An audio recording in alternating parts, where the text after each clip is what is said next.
মুআজ্জাজ হাজিরিন, আমরা যারা রাস্তায় দাঁড়িয়ে আছি, রাস্তাটা পরিষ্কার করে আমরা প্যান্ডেলের ভিতরে চলে আসি। আমরা নিজ ইচ্ছায় স্বেচ্ছায় ইনশাআল্লাহ রাস্তাটা ছেড়ে যাই, ওই দিকে ভিতরে প্রবেশ করি। এদিকে যারা আমরা দাঁড়িয়ে আছি আমরা ভিতরে আসি, রাস্তাটা পরিষ্কার করে দিই। জি, পশ্চিমের যারা তাদেরকে বলতেছি আপনারা সবাই ভিতরে চলে আসে। সম্মানিত উপস্থিতি, ঐতিহ্যবাহী ইসলামী বিদ্যাপীঠ জামিয়া ইসলামিয়া বৈরাগী গুলিস্তান মাদ্রাসা খতমে বুখারী উপলক্ষে ৬৯তম ইসলামী মহাসম্মেলন। উক্ত সম্মেলনে সারা দেশ থেকে আলোড়ন সৃষ্টিকারী অভিজ্ঞ মুহাক্কিক উলামায়ে কেরাম আমাদের মাঝে উপস্থিত হয়েছেন। সবাই বলে আলহামদুলিল্লাহ। এখন আমাদের সম্মুখে উদীয়মান তরুণ বক্তা হযরতুল আল্লাম হযরত মাওলানা মুফতি ইহসানুল হক জিলানী সাহেব, সিনিয়র মুদাররিস দারুল উলুম আশরাফিয়া গাজীপুর। হযরতের বয়ানের পূর্বে আমাদের অত্র জামিয়ার তাকমিল জামাতের একজন ছাত্র একটি গজল পরিবেশনা করবে।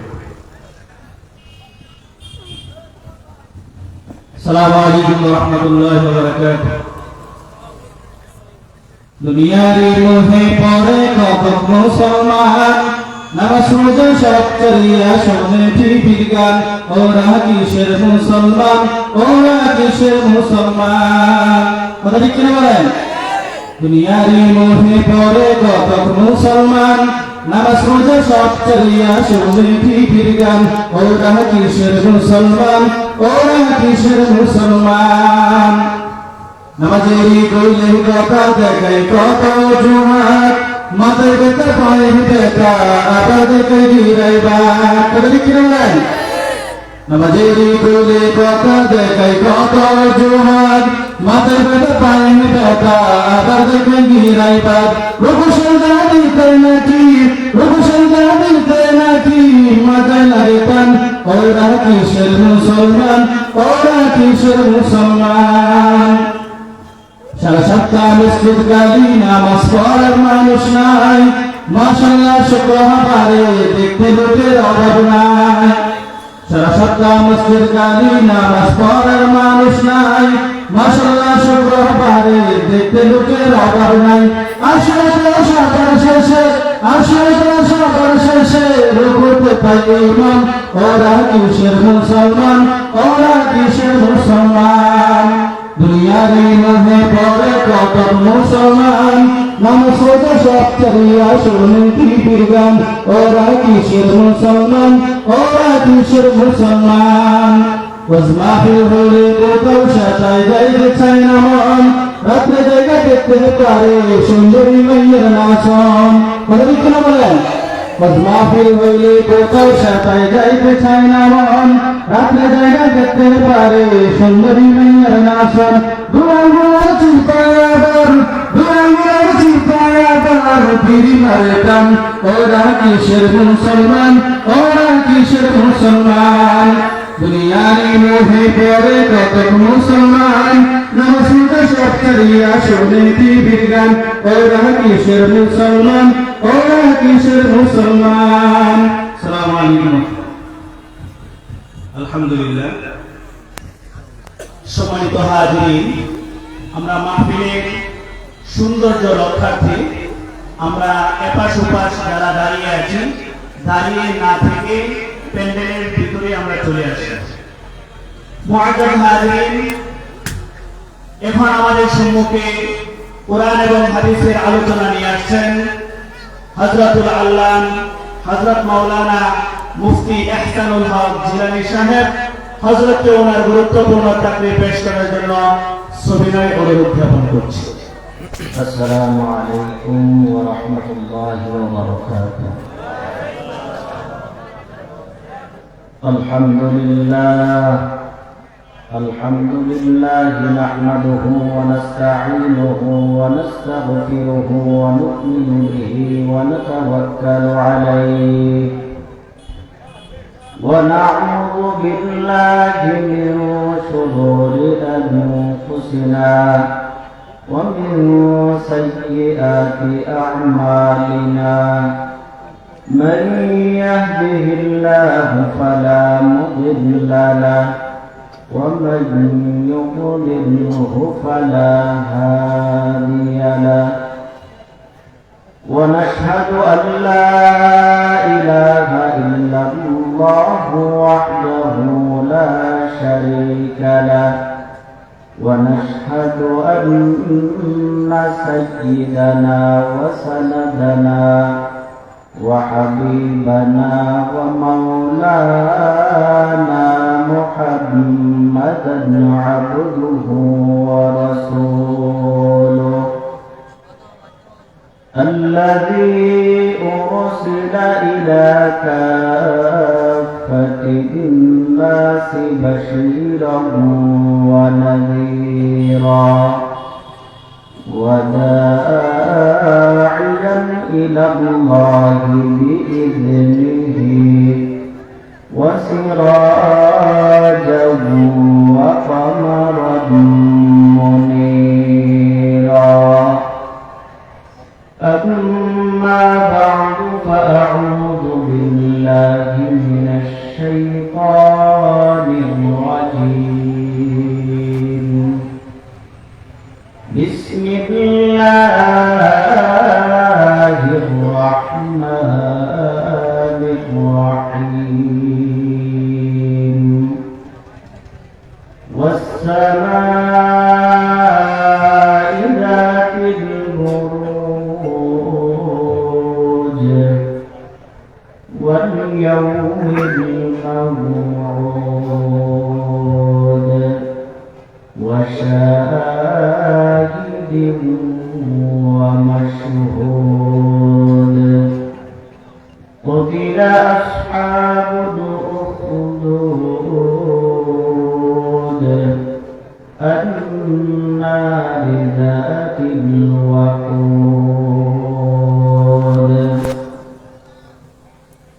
صدق الله مولانا العظيم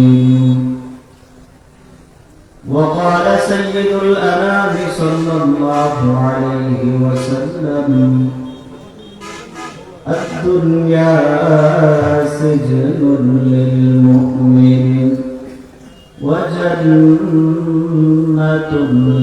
للكافر وقال رسول الله صلى الله عليه وسلم ألا لا يمنعن أحدكم رهبة الناس أن يقول بحق إذا رآه أو شهده فإنه لا يقرب من أجل ولا يباعد من رزق أو كما قال عليه الصلاة والسلام وقال تعالى في شان حبيبه ومحبوبه مؤمنا وآمرا إن الله وملائكته يصلون على النبي يا أيها الذين آمنوا صلوا عليه وسلموا تسليما সকলে ভক্তি ভরে শ্রদ্ধার সাথে দরুদ ইব্রাহিম পড়ি اللهم صل على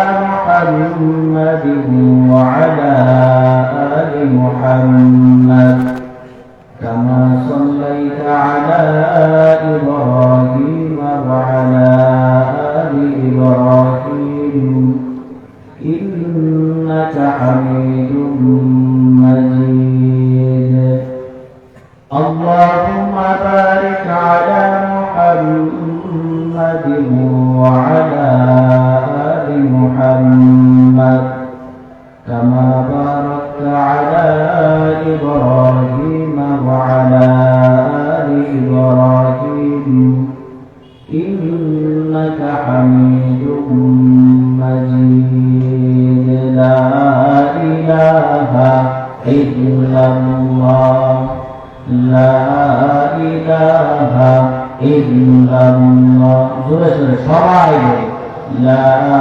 ইলাহা ইল্লাল্লাহ লা ইলাহা ইল্লাল্লাহ লা ইলাহা ইল্লাল্লাহ লা ইলাহা ইল্লাল্লাহ লা ইলাহা ইল্লাল্লাহ। সম্মানিত হাজিরিন, আজকে এই মহতী ওয়াজ মাহফিলের সম্মানিত সভাপতি, উপস্থিত দেশ ও বিদেশ থেকে আগত ওয়াজিবুল ইকরাম, ওলামায়ে কেরাম, সম্মুখে উপবিষ্ট দ্বীন প্রিয়, ইসলাম প্রিয় মুমিন মুসলমান ভাইরা, আমি কুরআন কারীম এর 30 নম্বর পারা থেকে সূরাতুল বুরুজ এর কয়েকটি আয়াত তেলাওয়াত করেছি। মুসলিম শরীফে 2000 নম্বর হাদিস তেলাওয়াত করেছি। এই সূরাতুল বুরুজ এর কয়েকটি আয়াত ও আল্লাহ হাবিব সাল্লাল্লাহু আলাইহি ওয়াসাল্লামের এই দুইটা হাদিসকে সামনে রেখে আল্লাহ তাআলা চাহেন তো অল্প কিছুক্ষণ কয়েকটি কথা বলব। আপনারা শুনবেন ইনশাআল্লাহ। সম্মানিত হাজিরিন, আমরা জানি ইসলামের প্রারম্ভকাল থেকে একবিংশ শতাব্দীর আজকে এই সময় পর্যন্ত সারা বিশ্বের মুসলমানেরা যত পৈশাচিক নির্যাতন, বর্বর হত্যাযজ্ঞ ও বৈষম্যের শিকার হচ্ছে, সবগুলোর মূল কারণ একটাই, এরা মুসলমান। কথা বলেন ঠিক না? সারা বিশ্ব জুড়ে মুসলমানের উপর যে পশুর মতো নির্যাতন করা হচ্ছে, আজ মুসলমান বৈষম্যের শিকার হচ্ছে, এর মূল কারণ একটাই, এরা কালেমাওয়ালা। জোরে বলেন ঠিক না? বাল্যকাল থেকে 40 বছর পর্যন্ত মুহাম্মদ আরববাসীর কাছে থেকে বিশ্বস্ত ব্যক্তি ছিলেন। আর আমির উপাধিতে যা নবীকে উপাধি দিয়েছিল, সেই মানুষগুলো 40 বছর পরে নবীকে তারা মিথ্যাবাদী বলেছে। এর মূল কারণ একটাই, নবী কালেমাওয়ালা। সম্মানিত হাজির, সারা বিশ্বে বহু ধর্ম বর্ণের মানুষ বসবাস করছে। প্রত্যেকটা ধর্ম বর্ণের মানুষগুলো সমান অধিকার নিয়ে বেঁচে আছে। প্রত্যেকটা ধর্মের মানুষগুলো তারা সম্প্রীতি বজায় রেখে সারা বিশ্বে অবস্থান করছে। কিন্তু এর সম্পূর্ণ বিপরীত হল মুসলমান। এর একটাই কারণ, এরা কালিমাওয়ালা। জোরে বলেন ঠিক না? কালিমার দোষ। সম্পূর্ণ বিপরীত মুসলমান। এমনকি আল্লাহ বিদ্বেষী, নাস্তিক, বেঈমান, মুরতাদ সারা বিশ্বে সমান অধিকার নিয়ে বেঁচে আছে। মুসলমান এর সম্পূর্ণ বিপরীত। আজ সারা বিশ্বের মুসলমানেরা ষড়যন্ত্র ও প্রোপাগান্ডার কারণে আজকে ইহুদি মুরতাদদের পক্ষ থেকে, ইহুদি খ্রিস্টানের পক্ষ থেকে, বিশেষ করে ইসরায়েলি হানাদার বাহিনী, দখলদার ইসরায়েলি বাহিনীর পক্ষ থেকে সারা বিশ্বের মুসলমান যে ক্ষতিগ্রস্ত হয়েছে, এর একটাই কারণ, এরা মুসলমান। সম্মানিত হাজির, দুইটা উদাহরণ দিয়ে আপনাদের বুঝে আসবে।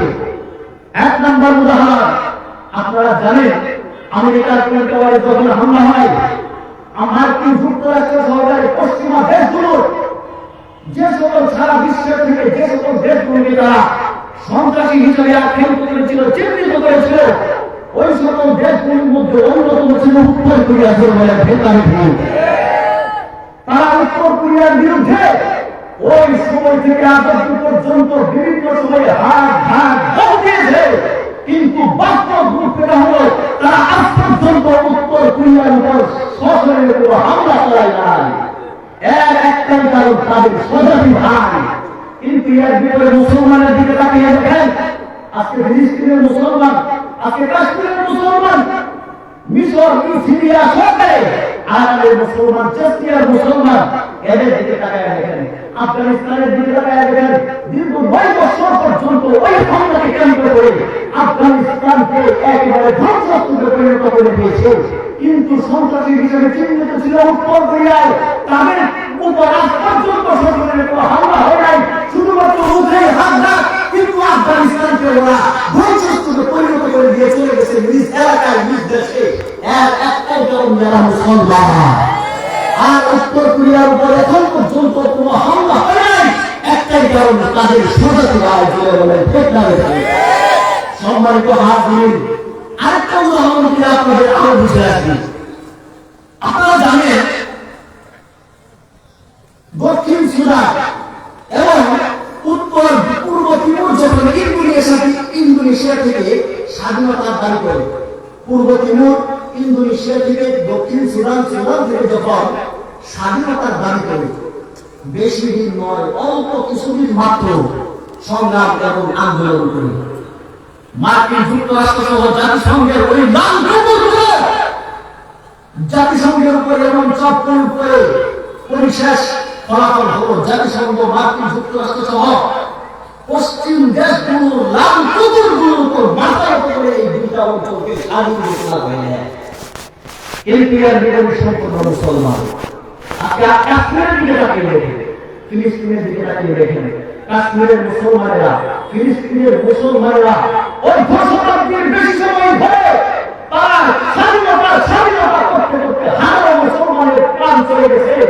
ওই অঞ্চলগুলো ধ্বংসস্তূপে পরিণত হয়ে গেছে।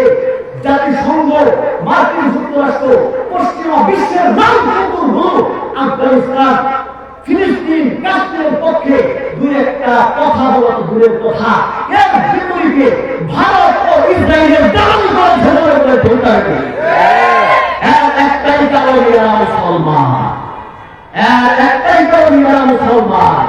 জেনে রাখো, মুসলমান শুধুমাত্র তাই না, নবীর যুগ থেকে আজ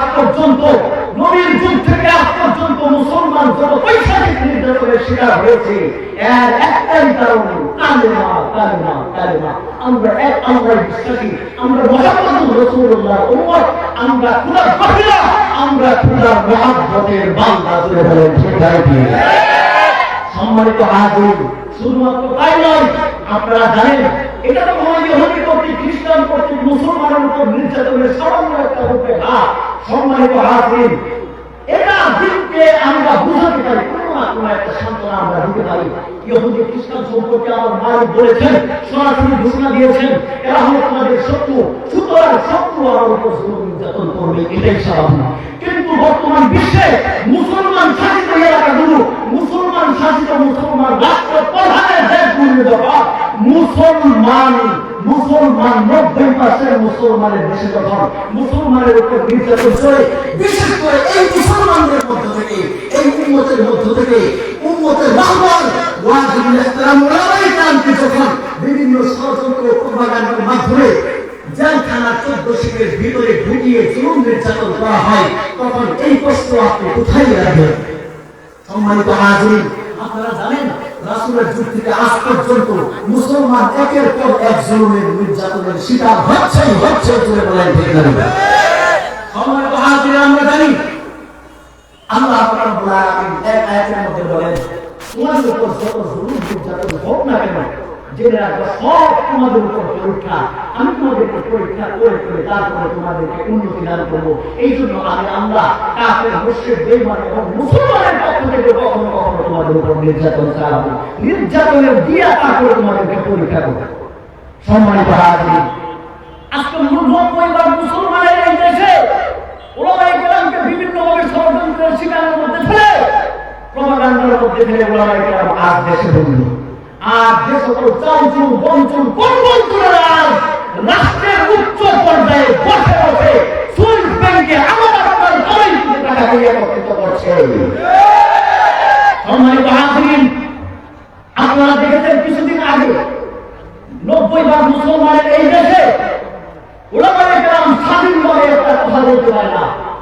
নেত্রকোনার এক মাহফিলে আমাদের এক ভাই রফিকুল ইসলাম মাদানী, আগামীকালকে আপনাদের অঞ্চলে আসতেছি, রফিকুল ইসলাম মাদানী মাহফিলে বসা, প্রশাসনের 2-1 জন লোক এসে ওই মাহফিলকে বন্ধ করে দেয়।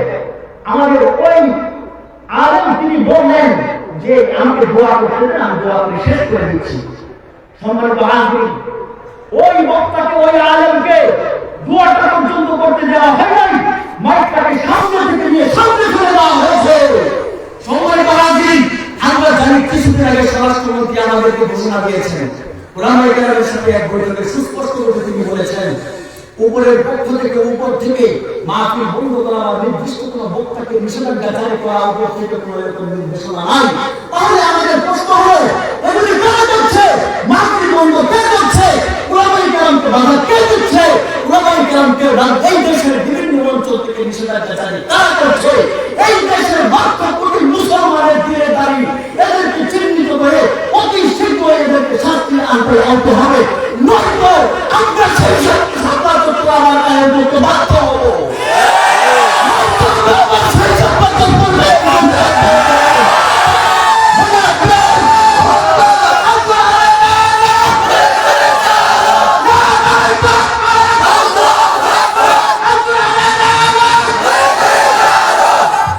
এদেশের মুসলমান ভুলে যাওয়া জাতি নয়, এদেশের মুসলমান স্মরণ রাখার মতো জাতি, জুড়ে বলে ঠিক তারা দিয়ে এই দেশে যদি 50 বছর পর বিচার হয়, এই দেশে 50 বছর নয় আরো পরে হলেও ৭৭ গণহত্যার বিচার হবে।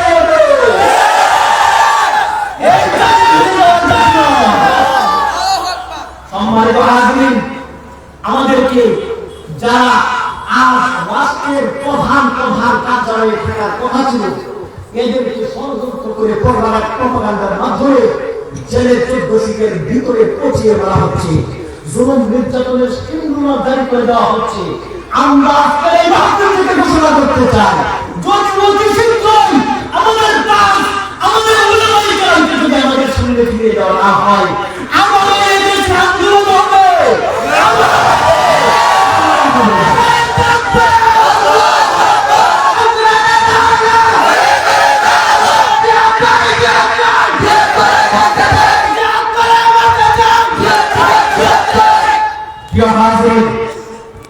আজকে আমাদের দুঃখের কথা আমরা কাছে বলি, ইহুদি খ্রিস্টান নাস্তিক কর্তৃক যদি কোনো নির্যাতনের শিকার আমরা হই, আমরা এটা দিনকে বুঝতে পারি। কিন্তু একজন মুসলমানের সন্তান, যে মুসলমানের সন্তান এই দেশ যখন স্বাধীন হয় আপনারা জানেন, বঙ্গবন্ধু শেখ মুজিবুর রহমান তিনি তার স্বাধীনতার সেই ঘোষণার মধ্যে, তার এই বক্তব্যের মধ্যে একটা কথা সুস্পষ্টভাবে বলে দিয়েছিলেন, ইনশাআল্লাহ রক্ত দিয়েছি আমরা দিব, কথা বলে ঠিক না ঠিক? যে লোক তার বক্তব্যের শুরুতে আল্লাহর নাম উচ্চারণ করে, তারপরে আল্লাহর নামের উচ্চারণের পর আল্লাহর রহমতে এই দেশ স্বাধীন হয়েছে, বলে বলে ঠিক না? সুতরাং এই দেশ থেকে যদি কেউ আল্লাহর নামকে মুছে দিতে চায়, এই দেশ থেকে যদি কেউ উলামায়ে কেরামকে বিচ্যুত করতে চায়, উলামায়ে কেরামকে মাদ্রাসা কওমিয়াকে যদি এই দেশ থেকে উৎখাত করতে চায়, জেনে রাখো এই দেশ থেকে তোমরা উৎখাত হবে না, শুধুমাত্র পালানোর জায়গা পাবে না, পালানোর জায়গা পাবে না। সম্মানিত হাজির, যখন চতুর্দিকে সারা বিশ্বের বিভিন্ন আনাচে কানাচে মুসলমান এভাবে নির্যাতিত, আমার মালিক ঘোষণা দিতেছেন কোন কষ্টের কারণ নাই, তোমরা দুর্বল হয়ে গেছো, দুর্বল মুসলমানদের সাথে তো আমি আল্লাহ আছি, কষ্টের কোনো কারণ নাই। জেনে রাখো যারা তোমাদের উপর এভাবে জুলুম নির্যাতন করেছে, ইতিপূর্বে বহু জালেম শাসক এমন ছিল যাদেরকে আমি আল্লাহ ধ্বংস করে দিয়েছি। মুসলমানের উপর নির্যাতনের কারণে এরা বেশি দিন তাদের ক্ষমতায় টিকে থাকতে পারে নাই। আরে যারা অবৈধভাবে ক্ষমতায় আছে তাদের ক্ষমতা তো কখনো স্থায়ী হতেই পারে না। আপনারা জানেন ফেরাউনের ঘটনা শুনেন নাই? ফেরাউন কি ছিল বলেন তো? তরমুজ ব্যবসায়ী ছিল। এই জায়গায় বলছেন ফেরাউন তরমুজ ব্যবসায়ী ছিল। তরমুজ ব্যবসা করতে করতে 2 নম্বরই করতে করতে এমন এক জায়গায় যায় বসে, যে জায়গার মধ্যে তার তরমুজ ওই বাজার পর্যন্ত নিতে নিতে একেবারে সব শেষ হয়ে গেছে। এবার ফেরাউন চিন্তা করতেছে এবার ফেরাউন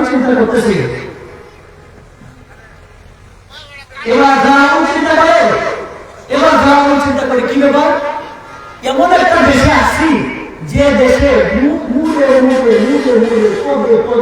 শুধুমাত্র দুর্নীতি আর দুর্নীতি।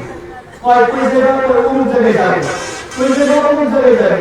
কয়টা নিশ্চয় করা কয় তুমি যদি অমুক জায়গায় যাইতে চাও তাহলে আমাকে একটা তরমুজ দিয়ে দিতে হবে। কই কেন? কই তুমি যে আমার দেশে আসতেছো, আমার দেশে ব্যবসা বাণিজ্য করবা, আমার দেশে ব্যবসা বাণিজ্য করতে গেলে আমাকে ট্যাক্স দিতে হবে। ঠিক আছে, দিলাম একটা। এইভাবে তার কাঙ্ক্ষিত বাজার পর্যন্ত যাওয়ার পরে দেখে যে তার কাছে একটা তরমুজ বাকি নাই। এবার তারা চিন্তা করি এত দূর থেকে আমি আসছি, এখন কি করা যায়? আমার তো আর ফিরে গেলে হবে না, আমি ব্যবসায়ী মানুষ, আমার পরিবার আছে, তাদের নির্বাহী কাজ দায়িত্ব আমার উপর।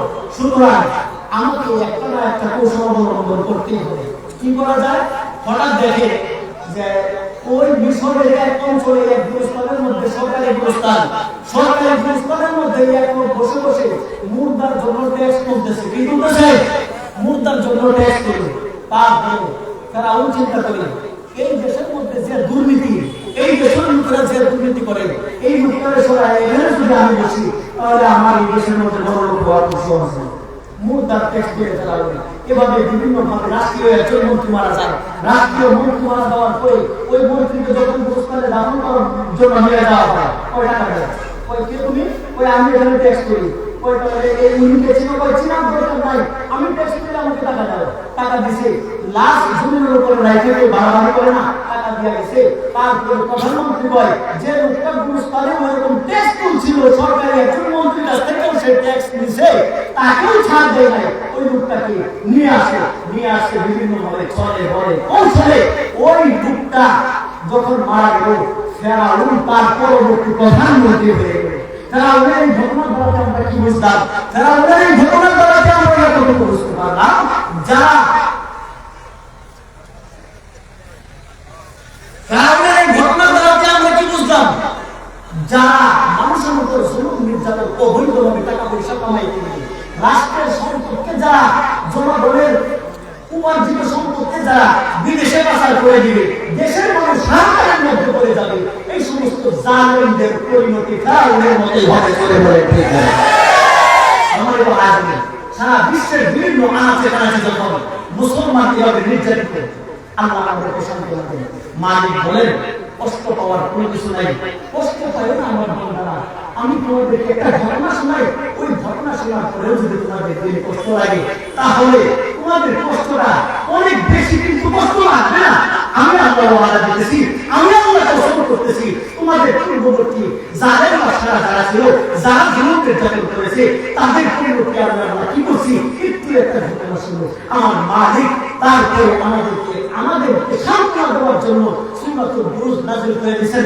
মালিক বলেন আসসামা ইযাতুল বুরুজ, আমার বান্দারা শুনে রাখো, ওই গ্রহ নক্ষত্র বিশিষ্ট আসমানের কসম খেয়ে আমি মালিক বলছি, ওই ইয়াউমিল মাউউদ, হাসরের দিনের কসম খেয়ে আমি মালিক বলছি, ও শাহিদুন ওয়া মাশহুদ, জুমার দিন এবং আরাফার দিনের কসম খেয়ে আমি মালিক বলছি, কুতিলা আসহাবুল উখদুদ, তোমাদের পূর্ববর্তী জালিম বাদশাদের ওই গর্ত খননকারীদেরকে আমি আল্লাহ ধ্বংস করে দিয়েছি। সম্মানিত হাজিরিন, এবারে সাহাবায়ে কেরাম আল্লাহর রাসূলকে জিজ্ঞাসা করলেন, ইয়া রাসূলুল্লাহ, আসহাবুল উখদুদ কারা? গর্ত খননকারী কারা? নবীজি বললেন, এই আয়াতের তাফসীর আমার পড়ার দরকার নাই। মুসলিম শরীফের 3005 নম্বর হাদিসে আমার নবী এই আয়াতের তাফসীর করতেছেন। আল্লাহ আমাদেরকে কি সান্ত্বনা দিয়েছেন? নবীজি বলেন, এই যে সান্ত্বনাটা চারটা কসম করার পরে মালিক আমাদেরকে দিয়েছেন, ওই সান্ত্বনাটা হলো তোমাদের পূর্ববর্তী একটা বাদশা ছিল, নবীর যুগে 70 অথবা 90 বছর পূর্বের ওই বাদশা, জালেম বাদশা, যে কিনা মানুষের উপর জুলুম নির্যাতন করে জোর করে ক্ষমতা করতে হতো। আল্লাহ রাসূল সাল্লাল্লাহু আলাইহি ওয়াসাল্লামের পরিভাষা অনুযায়ী কানা মালিকুন ফি মান কানা ক্বাবলাকুম, তোমাদের পূর্ববর্তী একটা বাদশা ছিল, ওয়া কানা লাহু সালাহিন, তার একজন জাদুকর ছিল। আগের যুগের প্রতিটা বাদশাদের সিস্টেম এমন ছিল, তারা তাদের ক্ষমতা টিকিয়ে রাখার জন্য একটা জাদুকরের ব্যবস্থা করত, যে জাদুকর তার কার্যক্রমের মাধ্যমে ওই বাদশাকে ক্ষমতায় টিকায় রাখতো, যে জাদুকর ওই জাদু কালো জাদুর মাধ্যমে বাদশাকে ক্ষমতায় টিকায় রাখতো, যারা বাদশার বিরোধিতা করবে তাদের উপর কালো জাদু করে তাদেরকে মেরে ফেলতো। ওয়াকালাহু সালাহিন, বলেন তারা একটা জাদু করছিল। ফালাম্মা কাবিরা, জাদুকর যখন মৃত্যু হয়ে গেছে,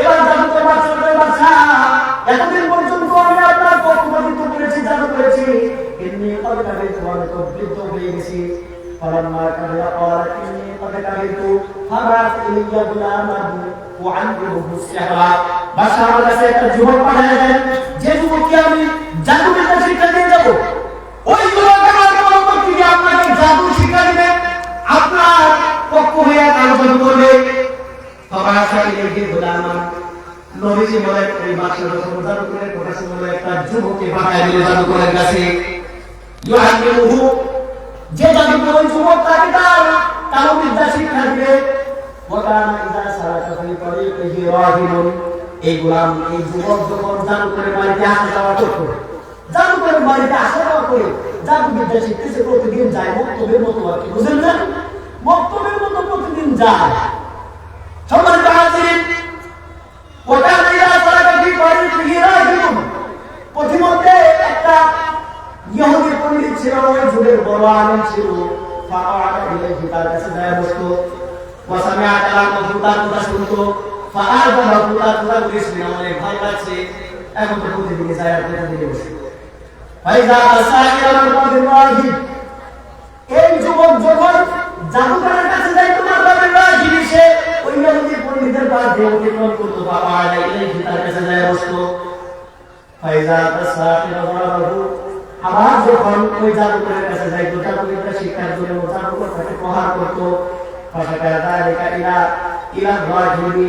এবারে এই যুবক সে চিন্তা করতেছে আমি তো কিন্তু হুজুরের কাছে বসি আবার জাদুকরের কাছে কিন্তু হুজুরের কাছে যখন আমি সময় দেই হুজুরের কাছে সময় দেওয়ার পরে জাদুকরের কাছে গেলে দেরি করে এসে প্রতিদিন প্রহার করে ফাঁসা যায় রেখে যুবক যায় হুজুরের কাছে যায় কেউ আলেমের কাছে যায় হুজুর আমাকে জাদু করে না এখন কেউ আলেমের তাকে পরামর্শ দিতেছে আল্লাহ ওই আলেম পরামর্শ দিতেছে শুনুন ইজা হাসিতা সাহিরা ফাকুল হাদাসানি আহলি তুমি যখন ভয় করবা যে আমার জাদুকর আমাকে প্রহার করবে তখন বলবা হাদাসানি আহলি হুজুর আজকে তো আমার পরিবারে একটা ব্যস্ততার কারণে আমি আসতে পারি এরপরে যখন জাদুকরের কাছ থেকে আমার বাড়িতে যাইবা বাড়িতে যাওয়ার পরে আবার পরিবারের লোকজনের কাছে তোমার দিয়ে করতে হবে কি করছে তখন পরিবারের লোকেরা তোমার কাছে অভিযোগ করবে সময়ে হিসাব চাইবে ফাকুল হাদাসানি সাহিরা বাড়িতে যায় বলবা জাদুকর আমাকে আপনার চিন্তা করে দেখা মধ্যে হয়ে গেছে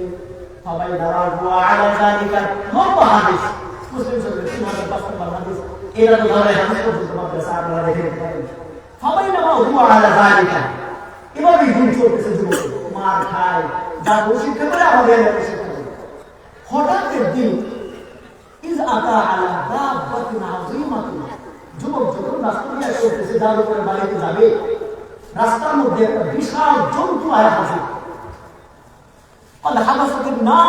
মানুষের রাস্তা চলাচল বন্ধ করে গেছে এবার যুবক এতদিনের তার বিদ্যার পরীক্ষা আজকে করবে যুবকেরা বলে আজকে তো আমার পরীক্ষার সময় হয়ে গেছে আজকে পরীক্ষা করে দেখবো জাদুকরের জ্ঞান স্বীকার করি নাকি ওই ইহুদি আলেমের জ্ঞানটা বেশি কাজ করি ফাআখযা আদারান সে একটা পাথর তোলা নিছে পাথর তোলা নিয়ে তারপরে সে বলে আল্লাহুম্মা ইন কানা আমরুল্লাহি ইয়ারসালু মিন আমরি সাহির ও মালিক আল্লাহ যদি ইহুদি পণ্ডিতের ইলমটা তোমার কাছে জাদুকরের ইলমের চাইতে বেশি মহব্বতের হয় বেশি প্রিয় হয় ও মালিক আল্লাহ ফাকুল হাদিহি দাব্বাতা এই প্রাণীটাকে তুমি হত্যা করে দিল এটা বলার পরে কামাবু পাথর কোনাটাকে সে ওই জন্তুর দিকে নিক্ষেপ করছে পাথর কোনাটাকে জন্তুর দিকে নিক্ষেপ করার পরে ভাবতালা জন্তুর সাথে সাথে মারা গেছে এই সংবাদ নিয়ে হুজুর আলেমের কাছে জানিয়েছে হুজুর আজকে তো রাস্তার মধ্যে একটা কালামত করছি তো কি করছো তো হুজুর এরকম দোয়া করে পড়ে এখানে তারপরে আমি পাথর কোনা নিক্ষেপ করছি পাথর কোনা নিক্ষেপ করার পরে ওই জন্তুটা মারা গেছে মানুষ চলাচল করছে এরপরে হুজুর যুবককে কি উত্তর দেয় জানেন দেখেন হুজুর তখন যুবককে উত্তর দেয় আনতাবুমা আফজালু বিদ্দি এই বাবা আজকে তুমি আমি ইহুদি আলেম থেকে বড় আলেম হয়ে গেছো আল্লাহু আকবার জোরে বলেন আল্লাহু আকবার আল-ইয়াউমা আনতা আফজালু মিন্নি আজকে তুমি আমার থেকে বড় আলেম হয়ে গেছো কিন্তু সমস্যা হলো কোন জায়গায় জানেন কিন্তু সমস্যা হলো কোন জায়গায় জানেন যারা যত বড় আনে, যারা যত বেশি জানে, এরা তত বেশি মুসিবতের মধ্যে পড়ে। যারা যত বড় আলেম তারা তত বেশি মুসিবতের মধ্যে পড়ে। এই জন্য ইহুদি আলেমদের কাছে শুনে ওয়া ইন্নাকা সাতুবতালা, তুমি তো অনেক বড় হয়ে গেছো না এখন, ওয়া ইন্নাকা সাতুবতালা, তোমাকে কিন্তু পরীক্ষার মধ্যে ফেলা হবে। তবে একটা পরামর্শ দিই বাবা, ফাইন তুমিতা ফালা তাদুল্লা আলাইহি, যদি তোমাকে পরীক্ষা করা হয়, যদি তোমার উপর জুলুম নির্যাতন হয়, সাবধান, আমার কথা বলবে না তুমি, তাহলে আমিও শেষ, আমার কথা বলবে না।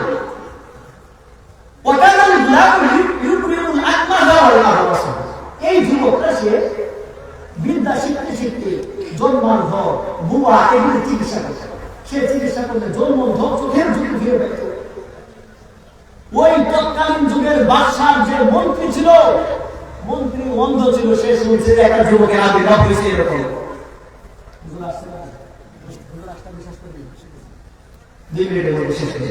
সম্মানিত হাজির, বাদশার মন্ত্রী শুনছে যে এই যুবকের এরকম চিকিৎসা করতে হবে। সে অনেক অর্থ সম্পদ গহনা গাটি নিয়ে আসছে। আসার পরে যুবকের মা হা হুনা লাটা আজমাও ইন আনতা সাফাইতানি, যুবক এখানে যা কিছু আছে সব তোমাকে দিয়ে দেবো, ইন আনতা সাফাইতানি, যদি তুমি আমাকে সুস্থ করতে পারো। এবার যুবক কয় ইন্নামা ইয়াশফিল্লাহ, আরে আমি তো সেটা দিতে পারি না, মালিক সুস্থ করে দেয়। ফাকিন আমানতা বিল্লাহি, যদি তুমি আল্লাহর উপরে মানো, দাউল্লাহ তাআলা, আমি আল্লাহর কাছে দোয়া করতে পারি, আল্লাহ তাআলা তোমাকে সুস্থ করে দিবেন। ফাআনাহুল্লাহি ফাদাআহু ফাশাফাহুল্লাহ, আল্লাহর কাছে দোয়া করছে, ওই লোকটা সুস্থ হয়ে গেছে। এরপরে যখন রাত দরবারে মন্ত্রী যায় বসছে, মন্ত্রী যায় বসার পরে মন্ত্রী কয়, প্রধানমন্ত্রী বলতেছে কি ব্যাপার, মানবতা আলাই কওয়াসরাত তোমার চোখের দিকে বিরায় দিছে। এবার বাদশার মন্ত্রী কয়, রব্বি আমার চোখের দিকে আমার প্রভু ফিরায় দিছে, আল্লাহু আকবার। এরপরে বাদশা কয়, ওয়া রব্বুল গায়বি, আমাকে ছাড়া কি তোমার আর কোনো প্রতিপালক আছে নেই? ওয়া রব্বি ওয়া রব্বুক আল্লাহ, আমার রব এবং তোমার রব সকলের রব হলো একজন, কে? জোরে বলেন কে? ওই রবের অবাধ্য হওয়া যাবে না। কখনোই জীবনের এক ফোঁটা রক্ত শরীরে বাকি থাকতে ওই রবের অবাধ্য হওয়া যাবে। দুনিয়ার কাউকে সন্তুষ্ট করার জন্য মালিককে অসন্তুষ্ট করা যাবে, দুনিয়ার কাউকে সন্তুষ্ট করার জন্য মালিককে অসন্তুষ্ট করা যাবে না।